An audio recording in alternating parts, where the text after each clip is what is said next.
আজকের রেসিপিতে থাকছে কাঁঠালের পিঠা। এটা খেতে অসম্ভব মজা। অনেক সময় দেখা যায় কাঁঠাল আনলে কাঁঠালের ভিতরে একদম নরম হয়ে যায়, তখন কাঁঠাল ফেলে না দিয়ে এইভাবে বানাতে পারেন। খুব মজা হয় এই পিঠাগুলা।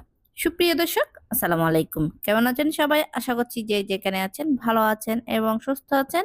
সবাইকে স্বাগতম জানাচ্ছি আমার আরেকটি নতুন এপিসোড দেখার জন্য। আমি আজকে আপনাদের সাথে শেয়ার করছি কাঁঠালের পিঠা। তাহলে চলুন আর কথা না বাড়িয়ে মূল রেসিপিতে যাওয়া যাক। প্রথমে আমি ডোটা তৈরি করে নিচ্ছি। তার জন্য আমি এখানে দোকানের কেনা চাউলের গুঁড়া নিয়ে নিয়েছি 2 কাপ। এই পর্যায়ে আপনারা চাইলে ভিজা চাউলের গুঁড়াও ব্যবহার করতে পারেন। এই পর্যায়ে আমি চিনি দিয়ে দিচ্ছি 1/3 কাপের মতো। স্বাদ অনুযায়ী লবণ দিচ্ছি। আমি সামান্য করে বেকিং সোডা দিয়ে দিয়েছি। আমি 1 টিস্পুনের মতো বেকিং পাউডার দিয়ে দিয়েছি। এখন সবগুলো একসঙ্গে ভালো করে মিক্স করে নিয়েছি। এখন কাঁঠালের যে পিউরিটা তৈরি করে রেখেছিলাম সেটা দিয়ে দিয়েছি। দেওয়ার পরে আমি এখানে ভালো করে একটু বিট করে নিচ্ছি। চাউলের গুঁড়ার সঙ্গে মিক্স করে নিয়েছি। এটা একটু ভালো করে ফেটিয়ে নিতে হবে। এই পর্যায়ে আমি 1 কাপ দুধ নিয়ে নিয়েছি। সেখান থেকে আমি অল্প করে দিয়ে ব্যাটারটাকে আরো একটু পাতলা করে নিচ্ছি। দুধটা দেওয়ার পরে আমি ভালো করে একটু ফেটিয়ে নিয়েছি। এই ব্যাটারটা কিন্তু এইভাবে রাখতে হবে।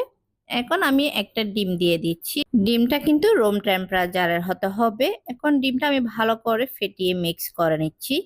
ব্যাটারটা কিন্তু একদমই রেডি হয়ে গেছে। এখন আমি কাঁঠালের পিঠাগুলা তৈরি করে নিচ্ছি। তার জন্য আমি এই ছোট ছোট বাটিগুলা নিয়ে নিয়েছি। বাটির মধ্যে আমি সামান্য করে ঘি ব্রাশ করে নিয়েছি। এখন আমি ব্যাটারটা অল্প অল্প করে দিয়ে দিচ্ছি। আমি আগে থেকে চুলায় কিন্তু একটা সসপ্যান বসিয়ে দিয়েছি পানি গরম হওয়ার জন্য। আমি এখন উপর থেকে নারকেল দিয়ে দিচ্ছি। আপনারা আপনাদের ইচ্ছে অনুযায়ী নারকেল, বাদাম কুচি, কিশমিশ সবগুলা দিতে পারেন। আমি এখানে কিছু কিশমিশও দিয়ে দিচ্ছি। দেওয়ার পরে আমি যে পানিটা গরম হওয়ার জন্য বসিয়ে দিয়েছিলাম সেগুলো গরম হয়ে গেছে। এখন স্টেনারে আমি সেই বাটিগুলা বসিয়ে দিয়েছি। এখন আমি 30 মিনিট বেক করে নিব। দেখেন 30 মিনিট পর আমি ফিরে এসেছি। দেখলেন তো কত সহজে কাঁঠালের পিঠা তৈরি হয়ে গেল। এই কাঁঠালের পিঠাগুলো খেতে কিন্তু অনেক মজা।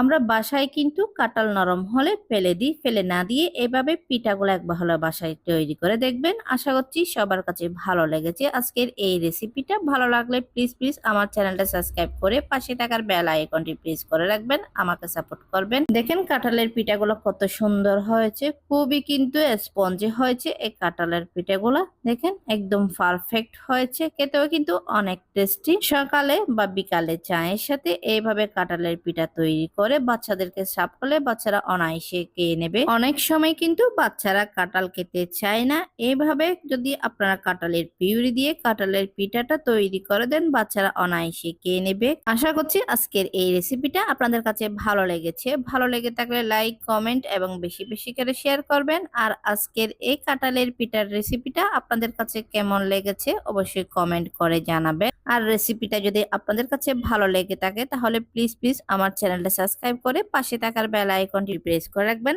আমাকে সাপোর্ট করবেন। আর যারা ফেসবুক থেকে এই কাঁঠালের পিঠার রেসিপিটা দেখছেন প্লিজ আমার পেজটা ফলো এবং লাইক করে দিবেন।